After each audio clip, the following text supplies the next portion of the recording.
This is the Newsload.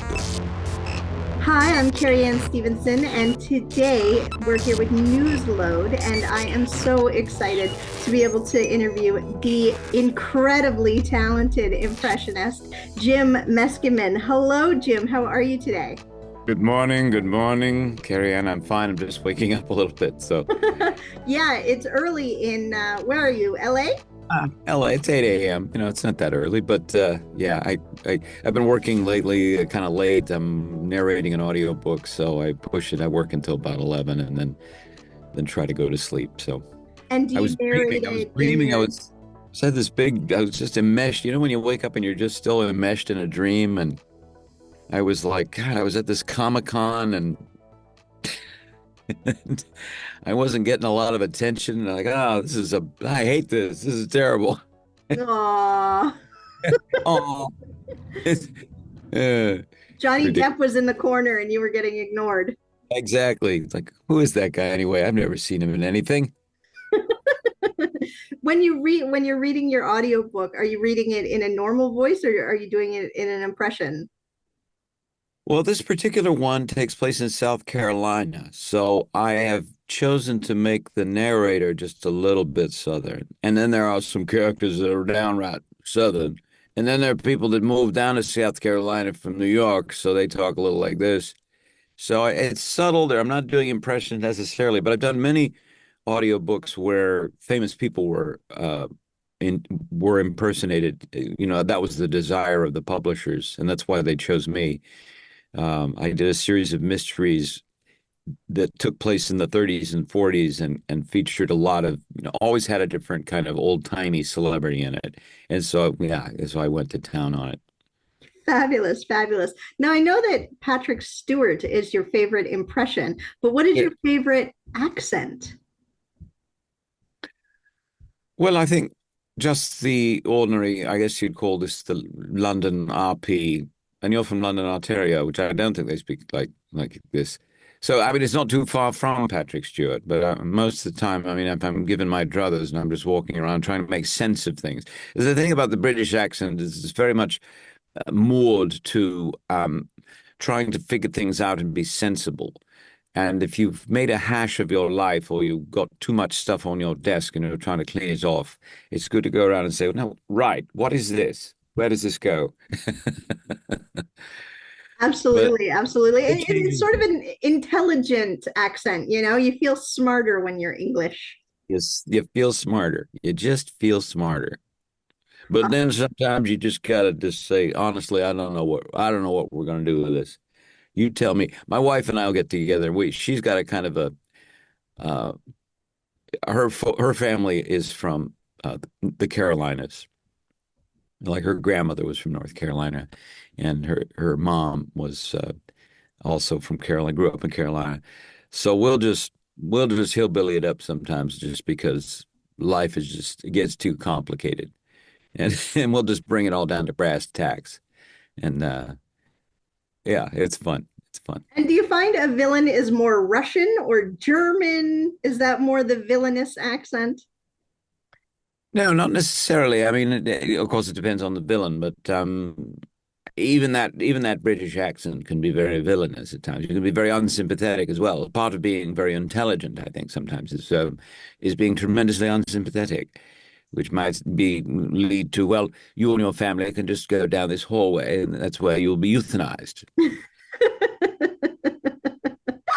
Wonderful, wonderful. Now, you've worked on a lot of TV sets and movie sets, and I know that you were on The Fresh Prince of Bel-Air. Do you have a favorite memory of working on that set?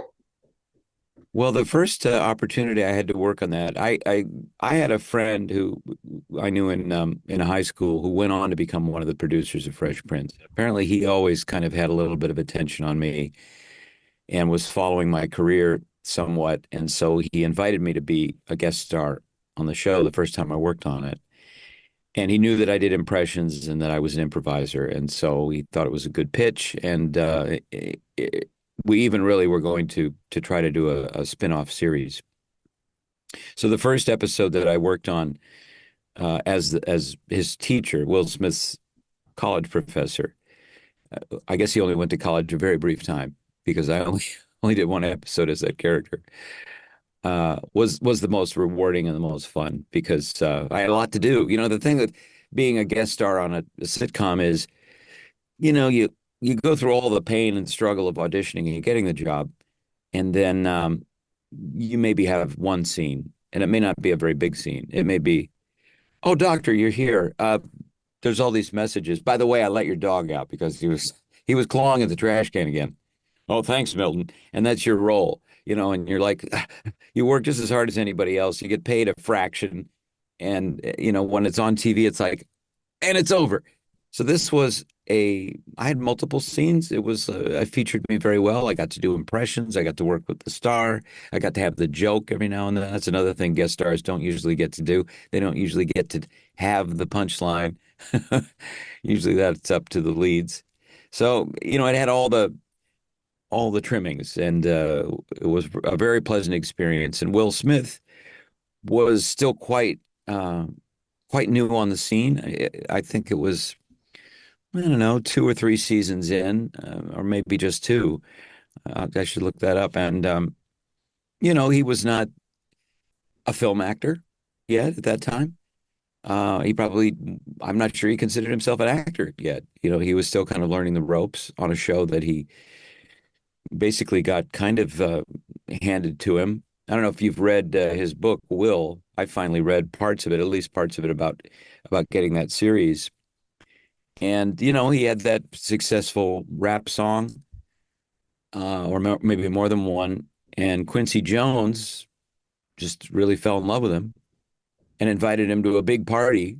He flew him out to Hollywood, and suddenly he's at a party with major players and people that he admired. And you know, he was still a young, I think he was still a teenager.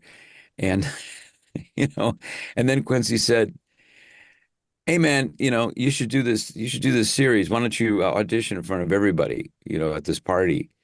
And Will Smith was like, "Wow, you know, I may not know much about acting, but I know that you like to go. Well, a person likes to go and rehearse a little bit, you know, maybe learn the lines." And Quincy's like, "Come on, man.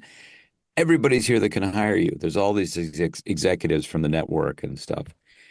And so to Will's credit, he like kind of grabbed himself by the scruff of the neck and took himself in the back room for 10 minutes and worked on this scene. I don't know how much extensive it was, and came out for all these strangers at a party and performed a scene from what would become the Fresh Prince of Bel-Air. And then and then apparently Q went, "Oh, let's get this contract going," and called a friend of mine, not the friend that was the producer, but a lawyer friend, and said, "Get down here and work on this. Whip up a contract really fast because everybody's right here. There's Brandon Tartikoff is here from NBC and other people are here. Let's just get this sewed up at the party, kind of late at night." And anyway, it's an amazing story, and out of it came Fresh Prince of Bel-Air. So he was still pretty new and very friendly and willing to work, and we did some fun things together. And that first episode, my daughter, I had just moved back to LA from New York, so my daughter was about 3 or 4, and she says she remembers coming. I forgot that she came. So the only error I made is that I didn't pursue that pilot aspect, that spin-off aspect of doing that show. And I was working on some other projects at the time with my improv company, and I didn't go, "Yeah, let's do a spin-off pilot. Let's do it right now and run a little series for a while." I too was a bit young and not as informed and savvy as I should have been. Um, Working with Will Smith must have been very exciting. Now, obviously, the huge, hoopla of the Oscar slap. Do you think it was set up? I think it was set up. I don't. I think if it had been set up, it would have been funny. Instead, it was just like a fever dream. There's something wrong with it, you know. It would. Will is a comedian, a very good comedian. Chris Rock is a professional stand-up comedian. I think there would have been some laughter. Like, you know, it would have been, hey, you do this, and then I'll do this, and I guess I would have maybe entertained the idea that it was a setup, but for the the after slap portion of it, where he will just cusses and berates him from off stage. That really wasn't funny. That was just ugly. Yeah. So it just looked like he had a moment, it's hard to know what goes. I can sympathize on one level. Um, Sometimes in big demanding environments, one doesn't one isn't quite prepared. Maybe one thinks one's prepared. He has tremendous attention on him all the time, but this was the Oscars. He was up for an Oscar. He was going to win the Oscar. I think that was pretty predetermined. He had a pretty good chance. His career had been leading up to that. He'd had a lot of hit movies. He'd made a lot of money for Hollywood. It was probably payback time in a good way, right? That's a just a very heightened kind of human experience. That's like throwing a person into, the nice, pleasant version of the lion's den. And I know that when I get thrust into those things, not at that level, at my own level, right? Like suddenly it's like, oh, well, there's a luncheon, and oh, there's one of your favorite actors there. I realized the other day I have a little bit of a track history of saying stupid things to celebrities that later on I go, why did I say that? So, that's my version of understanding why he went, why did I walk on stage and slap that man and then cuss at him at the Oscar? No, on my level, I can go, okay, I see you were overwhelmed by life at that moment and you couldn't really embrace the totality of it. And you went with what you normally do, which is like my first thing. And I do that all the time. I go with my first instinct because I trust myself. And 9 times out of 10, it's just fine. And then there's that one time where you go, what was I thinking? There's a lot of stuff on the internet. They say that because Chris Rock leaned into the situation, it looked like he had some padding on his face. It looked a little set up. People feel that it was a setup, and it brought a lot of attention to the Oscars, where people were ignoring it before. But absolutely, it wasn't funny at all. It was. No, It was those gentlemen know how to create a joke. They know how to create a funny moment and make people laugh. And that was not a funny. Patting on the face, that's a bit of a stretch. yeah. Yeah, it's interesting. You also worked on Apollo 13 with Tom Hanks. Yes. What was that like? Nobody got slapped. It was great. I love Apollo 13. It's one of my favorite work experiences I've ever had. Ron Howard was kind enough to give me that role as a mission controller, and I learned a lot. I mean, we all did.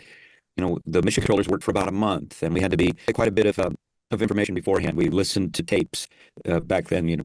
When the movie was made, they gave us a whole stack of cassette tapes to listen to, the ground-to-air communications between the capsule and mission control, the real ones.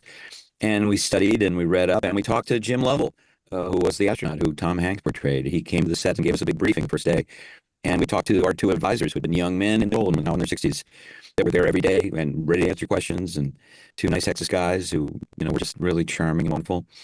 And, everybody felt very lucky to be there. There was also just a quality of verisimilitude. The production designers had gone to great lengths to create the appearance of being in mission control. The set was a perfect duplicate of mission control. Mostly on movie sets, the ceilings are fake and they have lights hanging down. In this one, we had a regular drop ceiling, just like they did in Houston. You could walk down the hall outside until you got really to the soundstage door. And open it. You didn't realize you weren't in Houston. In fact, the guys that were the advisors, the people who had been young men in mission control, were continually forgetting that they weren't in Houston, because to all apparent scrutiny, it looked exactly like where they had spent all their time in the Apollo program. There wasn't any kind of clue. The fire extinguishers, outside of a few cameras and some grips, it didn't look any different than what they'd experienced. So I loved going to work every morning. It was very exciting, and working with Tom Hanks, working with Ed Harris, especially, who I worked with mostly. Of the big stars there. It was just a thrill. Plus, this is a movie that, as you probably know, doesn't have a psychotic supervillain. The psychotic supervillain, or let's say the relentless supervillain in the piece, is the universe. It's space and the vacuum of space and the coldness of space. And so men and the people involved, and mostly men, because were fighting against limitless space and the vagaries of physics, all that stuff. So it was kind of a sweet project in that way, because it wasn't about some, hand-wringing maniac or drug lord that we were all trying to kill. It was about let's best this problem back in. It's an intellectual problem, but with ordinary people, like in the scene where I have a small part in where we're trying to put together this filter, this carbon dioxide filter scrubber they called them out of stuff we have laying around that we know that they have up in the capsule. So I was like, oh, yeah, this is all they have. How can we make something that will fit and save their lives? And that's like Boy Scout stuff. It's just real exciting stuff. I don't know. I meet a lot of people who have been very inspired by that movie, and indeed, I was very inspired by it. And I learned that, I mean, for me, I realized that whatever problem you have, the answer is nearby. It's not necessarily 100,000 miles away. It may be close enough that you can assemble it with what you have to hand. And that may not always be true, but it is true a lot more often than you think. It's rather than thinking, oh, I'll never solve this. It's impossible because that's there and I'm over here. Like, well, wait a minute. Let's look around. Let's see, I got this flashlight here and I got this pen. Wait a minute. I can get out of here. I can get out of this sound booth. Now, you obviously have a sound booth recording set up at home. May I ask, what's a typical budget of such an elaborate sound booth that you've set up to be able to invest in recording as a career, as a business investment? Well, you don't need a super fancy one. I've graduated up to this one. I've had every iteration of it. I've had bits of foam padding stuck to a wall with double stick tape, which was a couple of dozen dollars, and that has certain deadening quality that would help with recording a bit.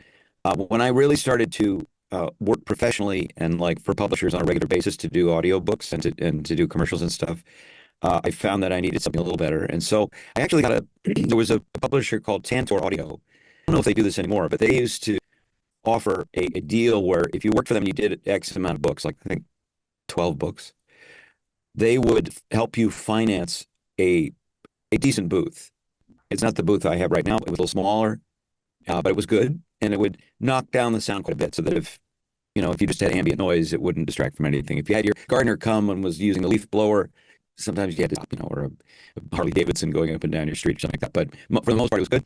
And they would, that's how I financed my first booth.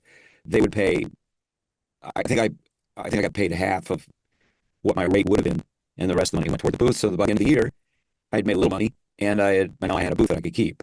So that was very helpful. But I know that people build stuff in their closets, and that's fine too. If you have a spare closet, or lucky enough to have some sort of spare little room, you can pad it up, and it's hundreds of dollars. Or if you're handy, you can make one out of wood and bruise, and buy the acoustic foam is kind of pricey. It's cost you about $60 for a big sheet of foam, and then the equipment, and equipment is much cheaper than it used to be. I've graduated up to nicer equipment, but you can start with a $100 mic, and it's usually just fine, or maybe a little more than that. And then you got to get a little preamp box and stuff like that. You need a computer of some kind.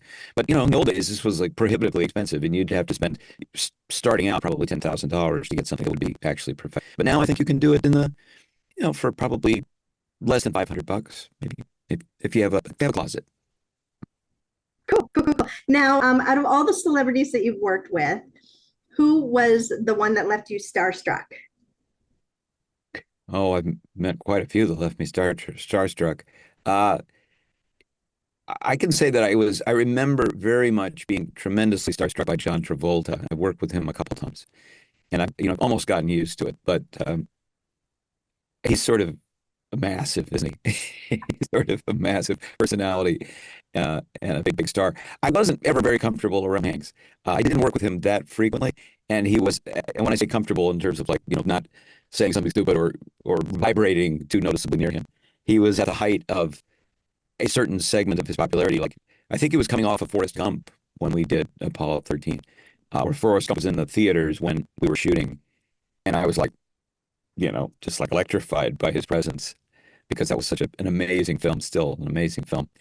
But then I've worked with people that I was just like, wow, I can't believe I'm in a movie with Jason Robards, George C. Scott, some of these old school guys. Martin Landau I worked with one day on a Ron Howard film. I'm like, oh my God, I just feel fortunate to spend some time chatting with them. It's just amazing. I worked with a lot of Oscar winners, as it turns out. People that either had Oscars under their belt or eventually got them, like Matthew McConaughey, Marissa Tomei.